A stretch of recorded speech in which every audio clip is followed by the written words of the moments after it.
Yes, mababa yung sweldo nila, pero sana wag din pagtawanan yung trabaho nila rin sila. Kasi in the first place, palamunin pa rin kayo.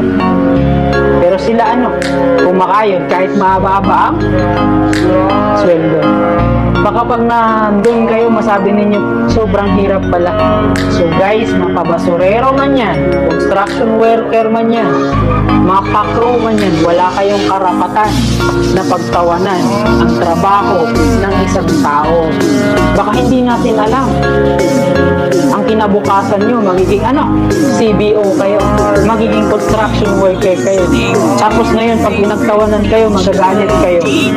Pero kayo yung unang tumawa sa trabaho ng iba, samantalang marangal pa naman.